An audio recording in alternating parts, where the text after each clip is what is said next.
ಬದುಕಿನಲ್ಲಿ ಹೋರಾಟ ಮಾಡ್ತಾ ಮಾಡ್ತಾ ಒಂದೊಂದ್ಸಲ ಒಬ್ಬಂಟಿ ಆಗ್ಬಿಟ್ಟೆ ಅನಿಸ್ಬಿಡುತ್ತೆ. ನಾವು ಪ್ರೀತಿಸಿದ ಹುಡುಗಿಗೆ ನಮ್ಮ ಹೋರಾಟ ಎಂಥದ್ದು ಅಂತ ಅರ್ಥವೇ ಆಗಿರಲ್ಲ. ಈಗಾಗಲೇ ಹೋರಾಟ ಮುಗಿಸಿ ಸಕ್ಸಸ್ಫುಲ್ ಆದ ಮತ್ಯಾರೋ ಶ್ರೀಮಂತ ಸಾಫ್ಟ್ವೇರ್ ಇಂಜಿನಿಯರ್ನ ಕೈ ಹಿಡಿದು ನಡೆದು ಬಿಡ್ತಾಳೆ. ಇದು ಮತ್ಲಬ್ ಕಿ ದುನಿಯಾ. ಪ್ರೀತಿಸಿದ ಜೀವ ಕೈ ಬಿಟ್ಟು ಹೋದಾಗ ತುಂಬಾ ಸಂಕಟವಾಗುತ್ತೆ. ಇಂಥ ಅನುಭವ ಕೇವಲ ಹುಡುಗರಿಗಾಗಬೇಕು ಅಂತ ಇಲ್ಲ, ಹುಡುಗಿರ್ಗೂ ಆಗುತ್ತೆ. ಬದುಕು ಒಂದು ಕ್ರಾಸ್ ರೋಡ್ಗೆ ಬಂದು ನಿಂತಾಗ ಇದ್ದಕ್ಕಿದ್ದ ಹಾಗೆ ಜೊತೆಗಿದ್ದ ಗೆಳೆಯ ಕಳೆದು ಹೋಗಿ ಒಬ್ಬಂಟಿ ಆಗಿಬಿಡ್ತಾಳೆ ಹುಡುಗಿ. ಅಂಥ ಒಬ್ಬಂಟಿ ನಿಮಿಷಗಳಲ್ಲೇ ನಿಮ್ಮ ಸಹಾಯಕ್ಕೆ ಬರೋದು ಗಾಯಕ ಮೊಹಮ್ಮದ್ ರಫಿ. ಆತ ಎಂಥ ಅದ್ಭುತವಾದ ಸಮಾಧಾನ ಹೇಳ್ತಾನೆ ಗೊತ್ತಾ? 1964ರಲ್ಲಿ ಚಿತ್ರಲೇಖ ಅನ್ನೋ ಸಿನಿಮಾಗೆ ಹಾಡಿದ ಹಾಡು ಅದು. ನನ್ನ ಮನಸ್ಸು ತುಂಬಾ ಆಘಾತಕ್ಕೆ ಒಳಗಾದಾಗ, ನಾನು ಒಬ್ಬಂಟಿಯಾಗಿ ಹೋದೆ ಅನ್ನಿಸ್ದಾಗ ಇದೊಂದು ಹಾಡು ಕೇಳಿದೆ.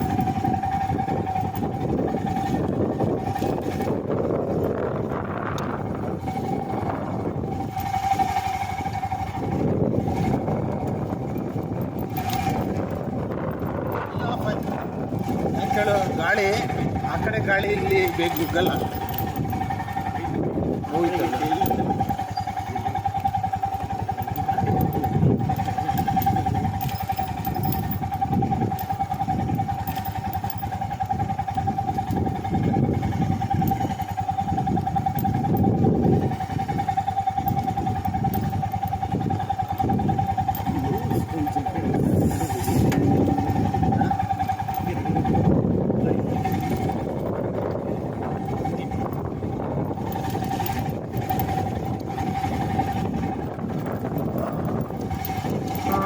ಅಂಥ ಒಬ್ಬಂಟಿತನದ ನಿಮಿಷಗಳಲ್ಲಿ ನೀವು ಒಂದು ಮಾತು ನೆನಪಿಟ್ಕೊಂಡು, ಎಷ್ಟು ದೂರದ ತನಕ ನಮ್ಮ ಜೊತೆಗೆ ನಮ್ಮ ಸ್ನೇಹಿತರು ನಡೆದ್ರೋ ಅಷ್ಟೇ ಉಪಕಾರವಾಯಿತು. ಯಾರೂ ಕೂಡ ಸಾವಿನ ತನಕ ನಮ್ಮ ಜೊತೆಗೆ ಬರೋದಿಲ್ಲ, ಜೊತೆಯಲ್ಲಿ ಸಾಯೋದು. ನಮ್ಮನ್ನ ತುಂಬಾ ಪ್ರೀತಿಸ್ತಾ ಇದ್ದವರು ನಮ್ಮಿಂದ ದೂರವಾದ್ರು ಅಂದ್ರೆ ಅದರ ಅರ್ಥ ಅವರಿಗಿದ್ದ ನಮ್ಮ ಅವಶ್ಯಕತೆ ಅಲ್ಲಿ ಮುಗೀತು ಅಂತ. ಏ ಮನಸ್ಸೇ, ಗಾಬರಿ ಆಗಬೇಡ, ಕೀಪ್ ಮೂವಿಂಗ್. ಪ್ರತಿ ಅಂಧಕಾರಕ್ಕೂ ಒಂದು ಸೂರ್ಯೋದಯವಿರುತ್ತೆ, ಪ್ರತಿ ಅಂತ್ಯಕ್ಕೂ ಇನ್ನೊಂದು ಆರಂಭವಿರುತ್ತೆ. ದುಃಖ ಬಂತು ಅಂತ ಬೇಜಾರಾಗಬೇಡಿ. ದುಃಖ ಕೂಡ ಒಂದು ವಿಚಿತ್ರವಾದ ರೀತಿಯಲ್ಲಿ ಇಷ್ಟವಾಗಿ ಬಿಡುವಂಥ ಫಿನಾಮಿನನ್.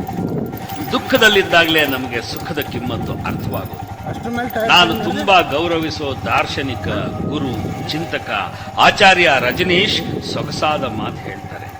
ಇದ್ದಕ್ಕಿದ್ದ ಹಾಗೆ ನಿಮ್ಮನ್ನ ಆಕ್ರಮಿಸಿಕೊಂಡು ಬಿಡೋ ಲೋನ್ಲಿನೆಸ್ನ, ಅಂದ್ರೆ ಒಬ್ಬಂಟಿತನವನ್ನ ನೀವು ಅಲೋನ್ನೆಸ್ ಆಗಿ, ಶುದ್ಧ ಏಕಾಂತವನ್ನಾಗಿ ಪರಿವರ್ತಿಸಿಕೊಂಡು ಅದನ್ನು ಕಲಿದೇ ಇದ್ರೆ ನೀವು ದುಃಖಿತರಾಗೇ ಉಳಿದು ಬಿಡ್ತೀರಿ, ದಡ್ರು ಅನ್ನಿಸ್ಕೋತೀರಿ ಅಂತಾರೆ ರಜನೀಶ್. ಒಂಟಿತನ ಅನ್ನೋದು ಪೇನ್ಫುಲ್ ಆದದ್ದು, ಸಾರೋಫುಲ್ ಆದದ್ದು. ಆದರೆ ಏಕಾಂತ ಅನ್ನೋದು ಮಧುರವಾದದ್ದು, ಸುಂದರವಾದದ್ದು. ತಂತಿ ನೋಡ ಹೆಂಗಾಗಿದೆ, ಟೈಟ್ ಹೊಡೆದಿಲ್ಲ.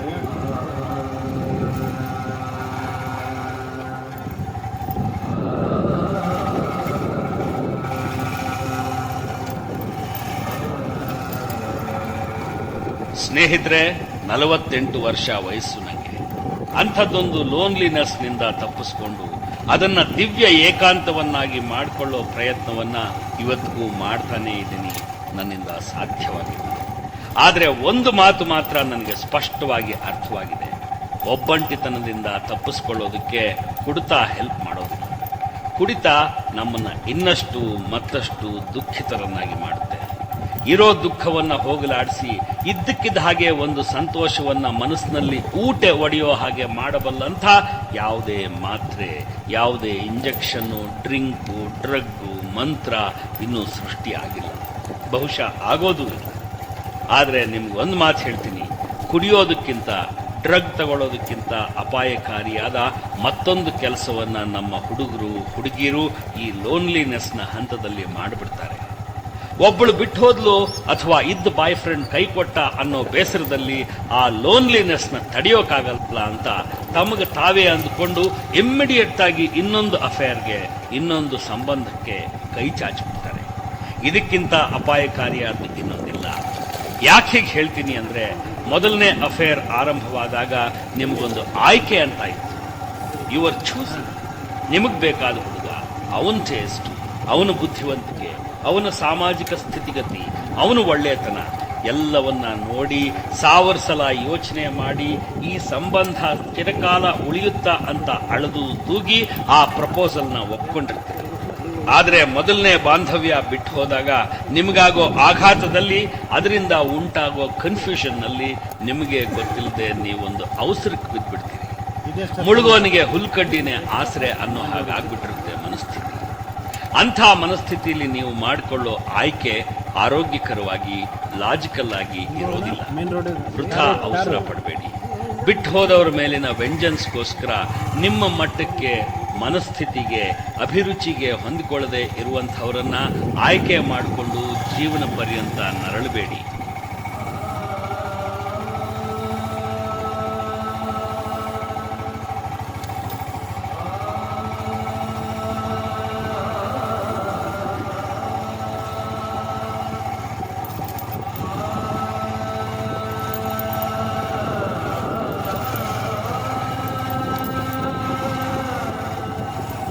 ಪ್ರೀತಿ ಪ್ರೇಮದ ವಿಷಯದಲ್ಲಿ ಬಿಟ್ಟು ಹೋದವರಿಗಿಂತ ಹೆಚ್ಚಾಗಿ ಉಳಿದು ಹೋದವರು ನರಳುತ್ತಾರೆ.